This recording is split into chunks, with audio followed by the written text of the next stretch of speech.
नमो नमः मित्रों, संस्कृत जीवनों में आप सभी का स्वागत है। हम लोग अपनी जो हमारी व्याकरण की कक्षा चल रही है संस्कृत में उसमें उपस्थित हैं। तो हमारे साथ जो भी लोग जुड़े हुए हैं फटाफट से वीडियो की लिंक को अपने दोस्तों के साथ शेयर कर दें, जिससे कि अधिक से अधिक लोग वीडियो के साथ लाइव जुड़ जाए।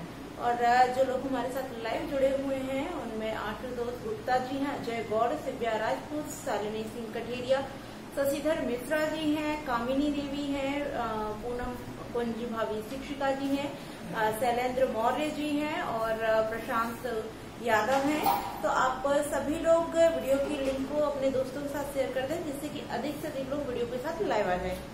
तो जैसा कि कल की कक्षा में हम लोगों ने वाच्य परिवर्तन का अध्ययन किया था और वाच्य परिवर्तन में भी जो हमारे वाच्य थे, वाच्य क्या होते हैं यह जाना था। साथ ही साथ वाच्यों के भेदों के विषय में भी हम लोगों ने अध्ययन कर लिया था कि वाच्य किसको कहते हैं, वाच्य के भेद कितने होते हैं और वाच्य के भेदों में भी जो उसका प्रथम भेद होता है जो कि कर्तृवाच्य है, उसका संपूर्ण अध्ययन हम लोगों ने कर लिया था।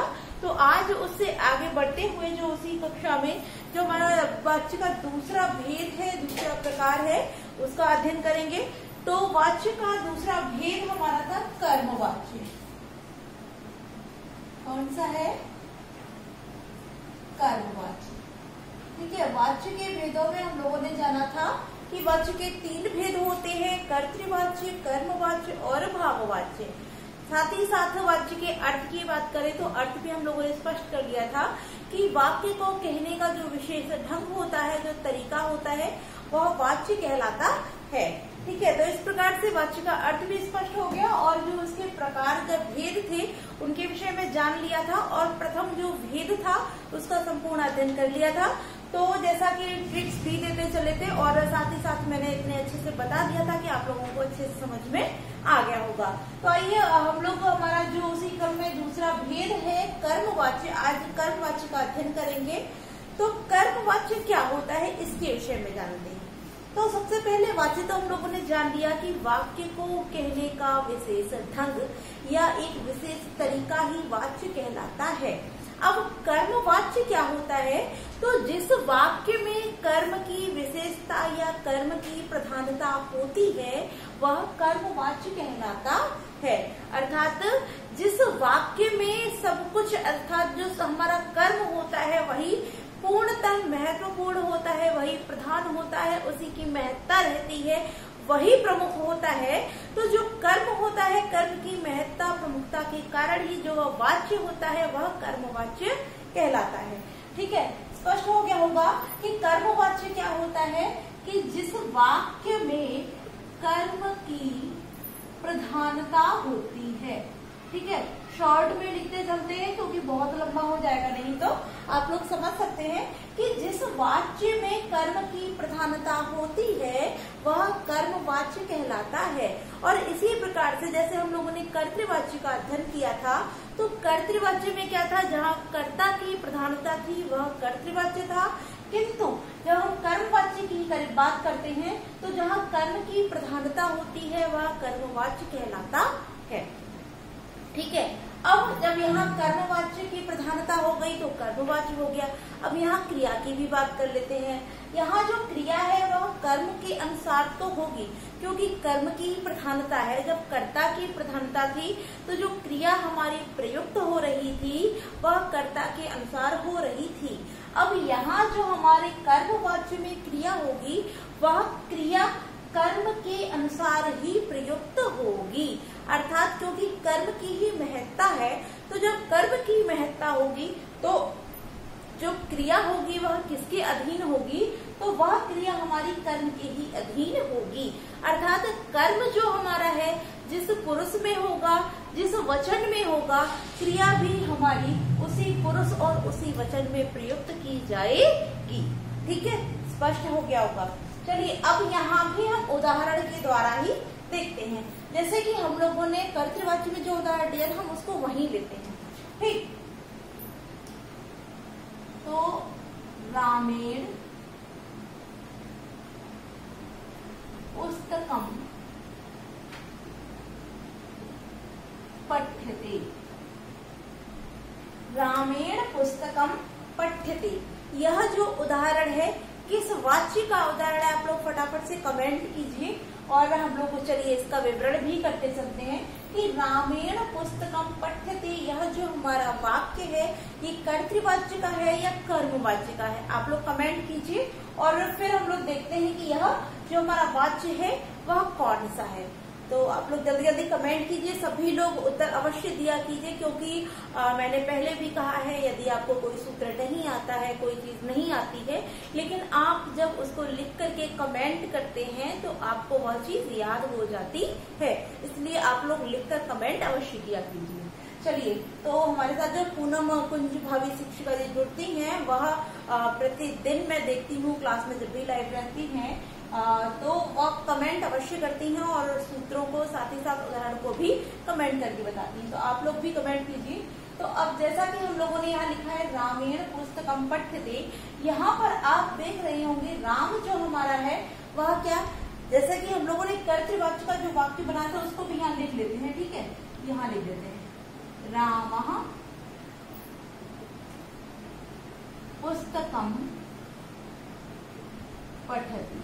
ठीक, यह जो हमारा वाक्य है वह कर्तृवाच्य है और यह जो हमारा है यह कर्मवाच्य है। ठीक, तो इतना स्पष्ट है। अब यह कर्तृवाच्य है और यह कर्मवाच्य है। तो जैसा कि हम लोगों ने जब कर्तृवाच्य पढ़ा था उसमें क्या कहा था कि जो हमारा कर्ता है, जो कर्ता होता है वो प्रथमा विभक्ति में होता है और जो कर्म होता है यह द्वितीया में होता है। तो जो कर्ता है किसमें होता है, प्रथमा में होता है, और जो क्रिया जो कर्म हमारा होता है वह द्वितीया में होता है।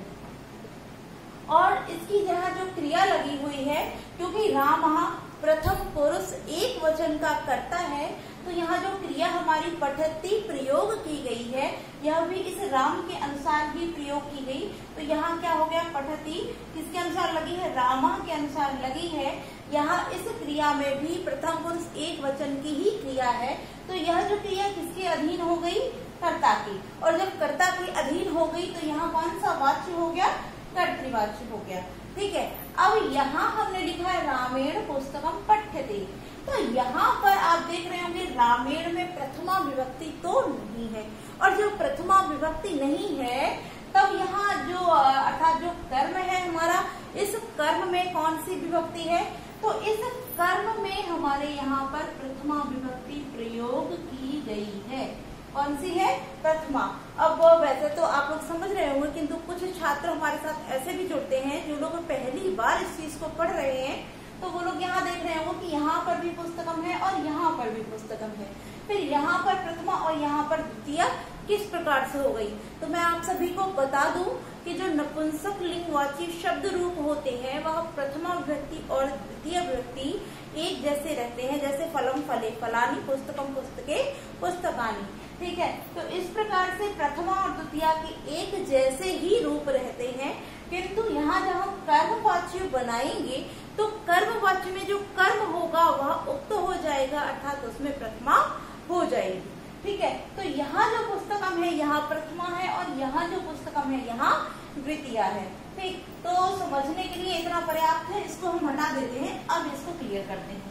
तो यहाँ हमने देखा, यहाँ हमारा जो कर्म है वो किसमें है, यहाँ इस कर्म में प्रथमा विभक्ति का प्रयोग किया गया है।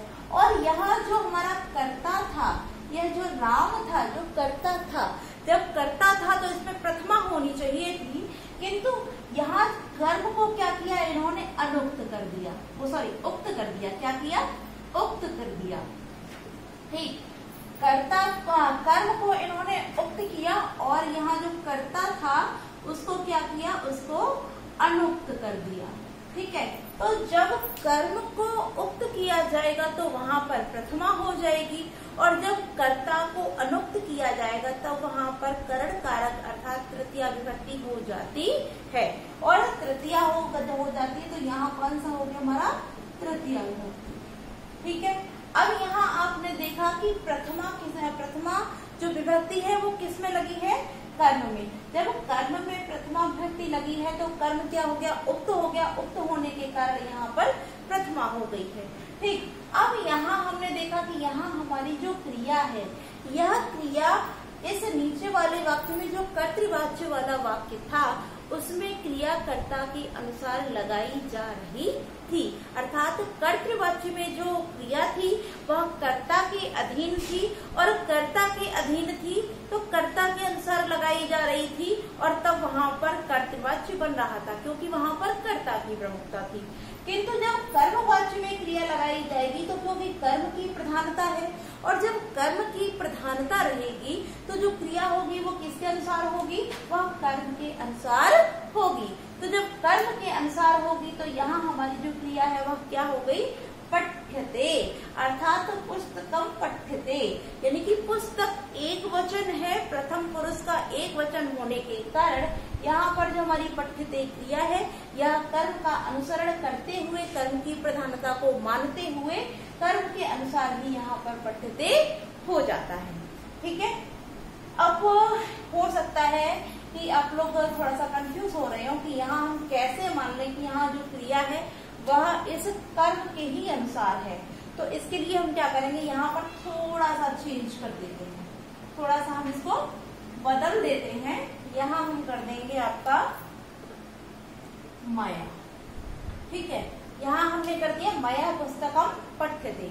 अब जैसे अगर आप मया की बात करते हैं तो मया जो शब्द है वो किसका होता है, अहम। अहम अर्थात अस्मद का तृतीय विभक्ति एक वचन में अहम के स्थान पर मया हो जाता है।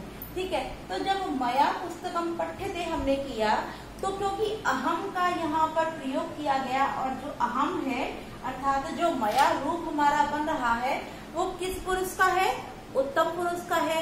किस वचन में है, एक वचन में है।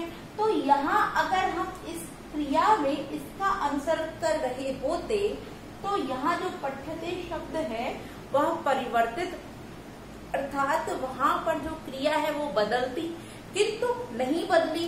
नहीं बदली तो क्यों नहीं बदली, क्योंकि यहाँ जो क्रिया है वह पुस्तकम अर्थात कर्म के अनुसार निर्धारित की गई है, यानी कि कर्म का अनुसरण करते हुए, कर्म की प्रधानता को स्वीकार करते हुए यहाँ जो क्रिया हमारी है वह कर्म के अनुसार ही यहाँ पर प्रयोग की गई है। और जब कर्म के अनुसार यहाँ क्रिया लगेगी तो कर्म की प्रधानता हो जाने से यह जो वाक्य है, हमारा जो वाच्य है वो कर्मवाच्य कहलाएगा। अब जैसा कि आप लोग थोड़ा सा और देख रहे होंगे, यहाँ पर जो हमारी क्रिया है पठामी, आप लोग समझ रहे होंगे कि जब अहम के रूप है तो पठामी होना चाहिए। तो उसके लिए भी आप चाहे तो नोट्स बनाते चलिए और मैं यहाँ इम्पोर्टेंट पॉइंट सारे नोट कराती चलती हूँ।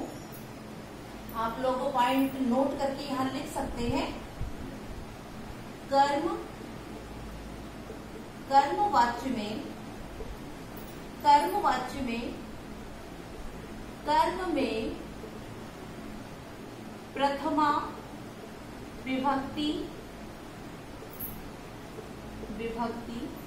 होती है। ठीक है, होती है छोड़ देते हैं। कर्मवाच्य में कर्म में प्रथमा विभक्ति होती है। कर्मवाच्य में कर्ता में तृतीया विभक्ति होती है, तृतीया विभक्ति होती है। तीसरा पॉइंट, क्रिया कर्म के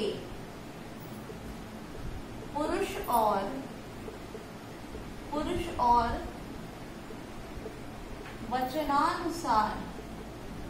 वचनानुसार प्रयुक्त होती है।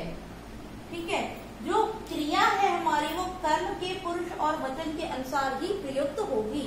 जब हम यहाँ पुस्तकम करेंगे तो पठ्यते हो जाएगा और इसी को परिवर्तित करते, जैसे हम यहाँ कर देते हैं पुस्तकानी। ठीक है, यहाँ हमने लिख दिया पुस्तकानी और जब हम यहाँ पुस्तकानी कर देंगे तब यहाँ जो हमारी क्रिया होगी वह क्या हो जाएगी, वह हो जाएगी हमारी पठन्ते। अर्थात यहाँ पुस्तकानी में बहुवचन यानी कि कर्म जो हमारा है अगर बहुवचन में हो जाएगा तो हमारी क्रिया भी बहुवचन में ही प्रयुक्त होगी। और जब कर्म हमारा एक वचन में होगा तो क्रिया एक वचन में, जब कर्म हमारा द्विवचन में होगा तो क्रिया भी द्विवचन में होगी। साथ ही साथ जब कर्म हमारा जैसे मध्यम पुरुष या उत्तम पुरुष में प्रयुक्त होगा तो कर्म भी हमारा मध्यम पुरुष या उत्तम पुरुष में ही प्रयुक्त होगा। ठीक है, अब यहाँ एक और मुख्य पॉइंट है हमारा, वह भी आप लोग लिख लीजिए नोट में ही, कि जो क्रिया हमारी होती है, इसको पहले आगे यही लिखिए कि कर्मवाच्य में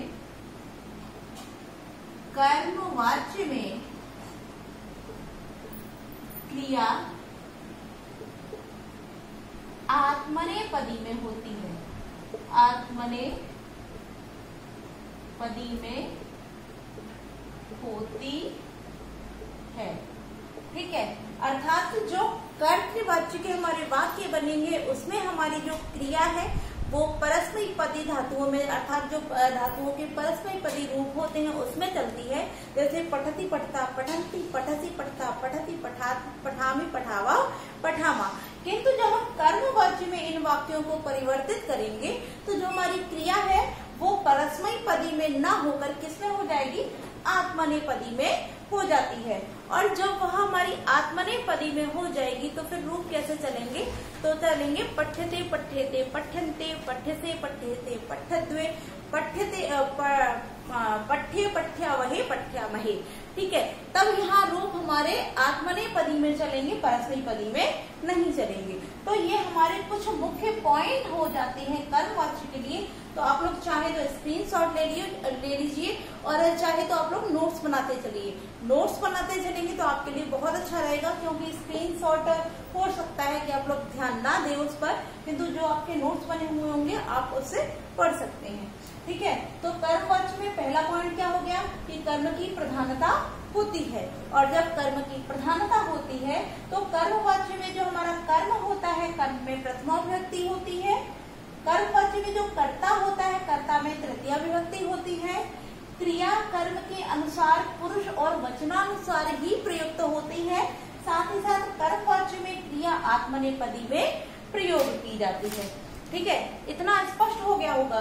अब चलिए यहाँ पर थोड़ी सी ट्रिक्स भी देखते हैं। चलिए, जैसा कि हम लोगों ने कल की बात की थी, कल की कक्षा में उक्त और अनुक्त वाली बात भी की थी, तो उसी को हम यहाँ पर पुनः लगाते हैं। यहाँ जो हमारा कर्ता था, कर्ता को क्या किया गया, इस वाच्य में अर्थात कर्म वाच्य में कर्ता को अनुक्त किया गया। क्या कहा, अनुक्त। और यहाँ जो हमारा कर्म था, कर्म जो कि द्वितीय विभक्ति में होता है, इसको क्या कर दिया, इसको उक्त कर दिया, अर्थात इसको उक्त किया। तो जब कर्ता को अनुक्त और कर्म को उक्त किया गया, तो जैसा कि हम लोगों ने कर्तृवाच्य में भी अध्ययन किया कि जो उक्त होगा, जो कहा जाएगा, जो किसी के द्वारा सुना जाएगा, वह क्या हो जाएगा, वह मुख्य हो जाएगा, प्रधान हो जाएगा। किंतु जो कहा ही नहीं जाएगा अर्थात अनुक्त होगा, तब उसकी प्रधानता ही नहीं हो सकती है, क्योंकि जब कोई बात कही ही नहीं गई तो उसकी प्रधानता कैसे होगी। ठीक है, तो कर्मवाच्य मुझे नहीं लगता कि अब इसमें कुछ भी ऐसा रह गया जो आपको समझ में नहीं आया होगा। तो चलिए अब हम पढ़ते हैं अपने अगले जो वाच्य का प्रकार है भाववाच्य, इसकी ओर। तो आइए भाववाच्य को देख लेते हैं। जो अंतिम वाच्य हमारा भाववाच्य। अब जैसा कि हम लोगों ने दो वाच्यों का अध्ययन किया, कर्तृवाच्य और कर्मवाच्य। तो कर्तृवाच्य में कर्ता की प्रमुखता होने से या प्रधानता होने से वहाँ कर्तृवाच्य हो रहा था। ठीक है, और कर्म की प्रधानता या प्रमुखता होने से वहाँ कर्म की प्रधानता हो रही थी, अर्थात वहाँ पर कर्मवाच्य हो रहा था। किंतु अब बात आ जाती है कि भाववाच्य जो है वह उसमें किसकी प्रधानता होती है, अर्थात भाववाच्य है। इसमें तो यदि कर्ता की हमने प्रधानता की तो वह कर्तृवाच्य बन गया, जब हमने कर्म की प्रधानता की तो वह कर्मवाच्य बन गया। अब भाववाच्य कैसे बनेगा, अर्थात तो भाववाच्य जो है वह वाच्य क्या है या उसमें किसकी प्रधानता होती है। तो भाववाच्य की यदि हम बात करते हैं तो भाववाच्य वह वाच्य होता है जिसमें कर्म नहीं होता है। अर्थात जब हम कर्मवाच्य का अध्ययन कर रहे थे तो हमने वहाँ कुछ चीजें पढ़ी कि कर्ता जो हमारा है वह तृतीय विभक्ति में होता है, कर्म जो हमारा होगा वह प्रथम व्यक्ति में होगा और जो क्रिया होगी वह किसका अनुसरण करेगी, कर्म का अनुसरण करते हुए वह कर्म अर्थात कर्म की प्रधानता को मानते हुए कर्म के क्रिया और वचन के अनुसार, वचन और पुरुष के अनुसार प्रयुक्त हो रही है। ठीक है, अब भाववाच्य की बात करते हैं तो यहाँ कुछ तो समानता है किससे, कर्मवाच्य से, किंतु कुछ समानता नहीं है। क्या समानता नहीं है कि भाववाच्य में कर्म नहीं होता है, यह समानता नहीं है। ठीक है, किंतु समानता क्या है इसका भी अध्ययन करते हैं। यदि हम भाववाच्य की करते हैं तो भाववाच्य का जो कर्ता है, भाववाच्य का जो कर्ता है वो किसमें होता है, तृतीय विभक्ति में होता है, तृतीय विभक्ति में होता है। ठीक है, भाववाच्य का जो कर्ता है वो तृतीय विभक्ति में होता है और जो इसकी क्रिया होगी वह सदैव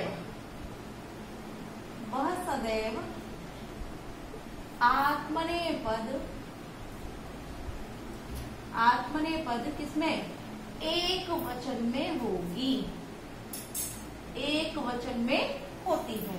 ठीक है, भाववाच्य का कर्ता तृतीय व्यक्ति में प्रयुक्त होता है और जो क्रिया है, क्रिया, इसकी जो क्रिया होती है, क्रिया सदैव आत्मनेपद एक वचन में ही प्रयुक्त होती है। ठीक है, अब इसका उदाहरण देखते हैं। जैसे रामः हस्यते, रामः हस्यते। ठीक है, अब आपने देखा कि यहाँ हमने क्या लिखा है, रामः हस्यते, सॉरी रामः हस्यते, रामेण हस्यते, क्या हो जाएगा, रामेण हस्यते। तो यहाँ कर्म का अभाव है। कर्मवाच्य में क्या था, कर्मवाच्य में रामेण जो कर्ता था वह तृतीय विभक्ति में ही था और जो क्रिया थी वह आत्मनेपदी में ही थी, किंतु उसमें कर्म भी होता था और जो क्रिया होती थी वह क्रिया कर्म के वचनानुसार होती थी। किंतु यहाँ जो भाववाच्य है इसमें कर्म नहीं होता है और कर्म के न होने से ही यह वाच्य भाववाच्य कहलाता है। साथ ही साथ यदि आपको देखा जाए तो यहाँ आप देख रहे होंगे, यहाँ जो हमारी क्रिया लिखी हुई है, इस क्रिया में आप देख रहे हैं कि क्रिया जो है वो आत्मनेपदी में है और एक वचन में ही है। अब सदैव एक वचन में ही होती है, इसका तात्पर्य क्या है, तो यदि हम इसको यहाँ से रामायण हटा करके यहाँ हम कर देते हैं रामई। ठीक है, तो अब आपने देखा यहाँ रामई शब्द जो लगा वो रामई किसमें हो गया, तो तृतीय विभक्ति बहुवचन में हो गया। तो यहाँ क्रिया पे कोई परिवर्तन हुआ नहीं होता है। यहाँ यदि हम कर देते हैं मया, तो ये उत्तम पुरुष एक वचन का है, किंतु यहाँ क्रिया फिर भी वही रहेगी कि मया हर्ष्यते। यहाँ हम कर दें त्वया, तो त्वया हर्ष्यते। ठीक है, अन्य कुछ कर दें जैसे युवाभ्याम हर्ष्यते। ठीक है, युष्माभि हर्ष्यते या फिर अस्माभि हर्ष्यते या फिर आवाभ्याम हर्ष्यते।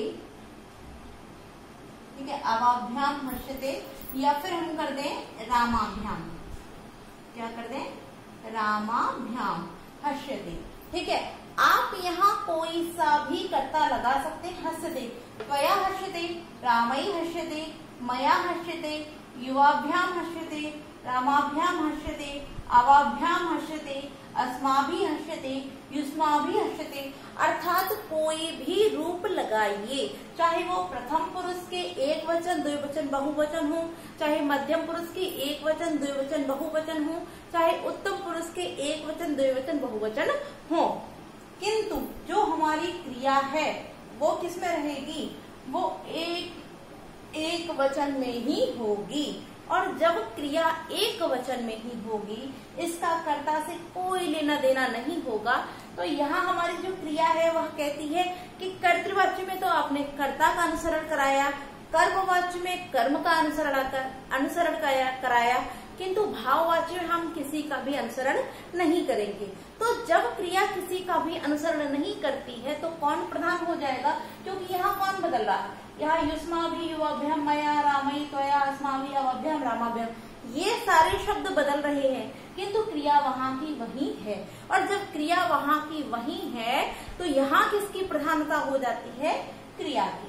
ठीक है, तो अब ऐसे ध्यान रखिए आप कि जब कर्ता की प्रधानता तो कर्तृवाच्य, कर्म की प्रधानता तब कर्मवाच्य, और जब क्रिया की प्रधानता तब भाववाच्य।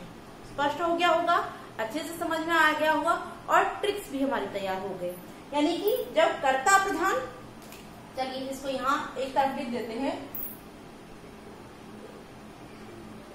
कर्ता की प्रधानता कर्तृवाच्य, ठीक है,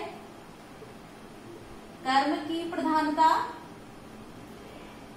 कर्मवाच्य, और जब क्रिया की प्रधानता, किसकी, क्रिया की प्रधानता, तब कौन सा हो जाएगा हमारा भाववाच्य।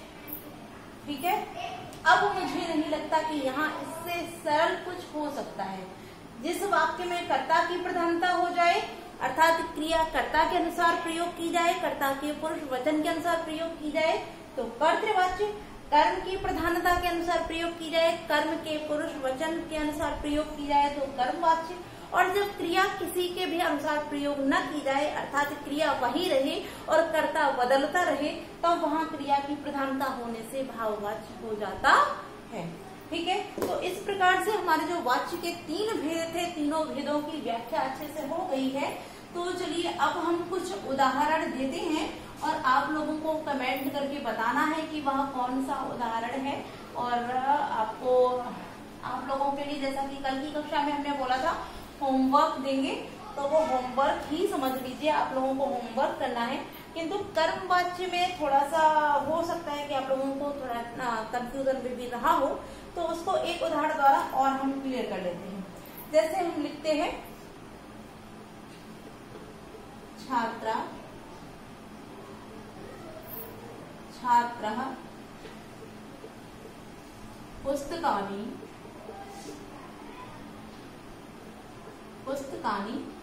पठति। ठीक है, छात्रः पुस्तकानि पठति, छात्र के द्वारा छात्र पुस्तक पढ़ता है।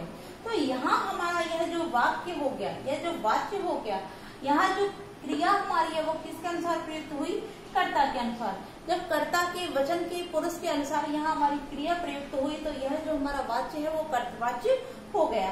अब यहाँ जब हम इसको परिवर्तित करेंगे किसमें, कर्मवाच्य में, तो यहाँ जो छात्र है वो किसमें पहुंच जाएगा हमारा तृतीय विभक्ति, तो क्या हो जाएगा छात्रेण।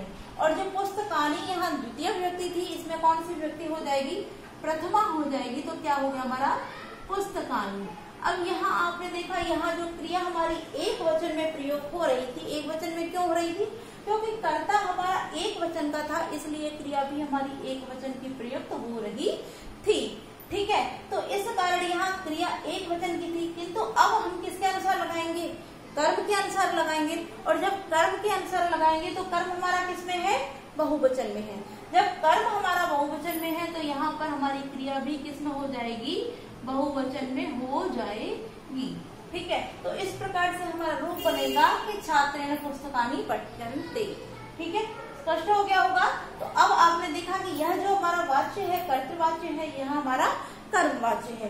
किंतु यदि हम इसी को अगर भाववाच्य बनाना चाहें तो क्या बनेगा हमारा, छात्रेण पठ्यते।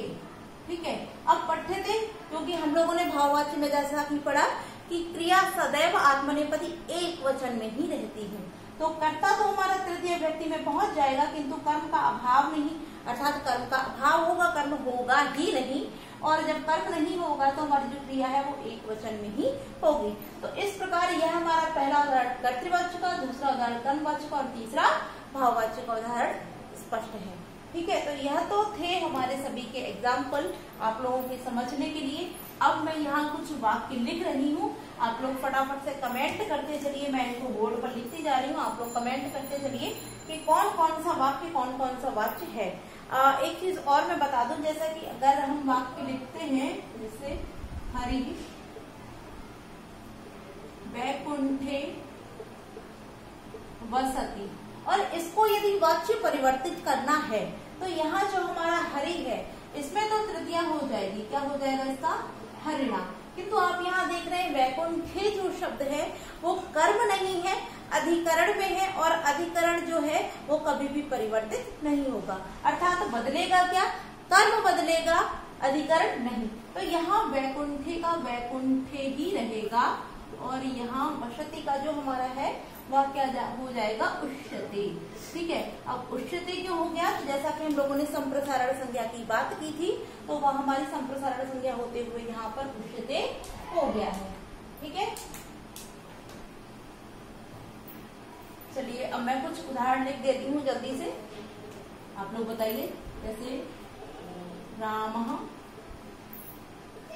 वेदं पठति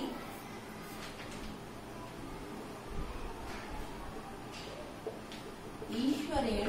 नंबर डाल के आप लोग कमेंट कीजिए कि पहला वाक्य कौन सा है, कर्तृवाच्य, कर्मवाच्य या भाववाच्य। दूसरा वाक्य कौन सा हमारा, ईश्वरेण भूयते।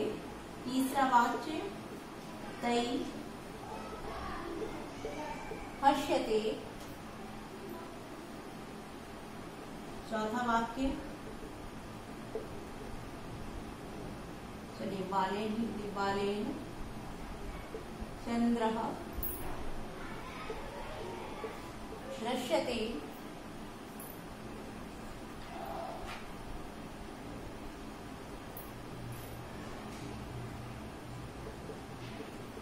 छात्रै पुस्तकानि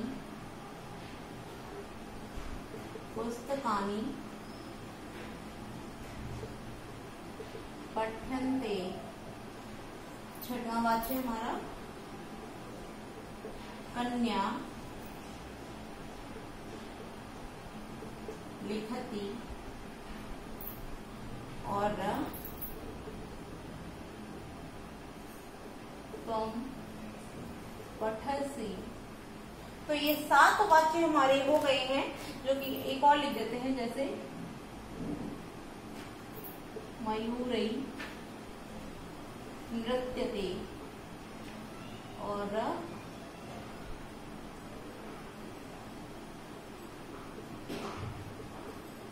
मयूराः नृत्यन्ति। तो ये 9 वाक्य हो जाते हैं। तो आप लोग फटाफट से कमेंट करके बताइए कि पहला वाक्य कौन सा है, दूसरा वाक्य कौन सा है, तीसरा वाक्य। आप लोग नंबर डाल के बता दीजिए, क्योंकि पूरा वाक्य टाइप करने में टाइम लगेगा, इसलिए मैंने नंबर डाल के यहाँ पर बताया है। तो आप लोग नंबर डाल के कमेंट कर दीजिए कि फलाना वाक्य ये वाला, 9वां ये वाला वाक्य है, 8वां ये वाक्य है। तो आप लोग कमेंट कीजिए। और आज हम लोग वाक्य को यहीं समाप्त करते हैं। वाक्य हमारे क्लियर भी हो चुके हैं।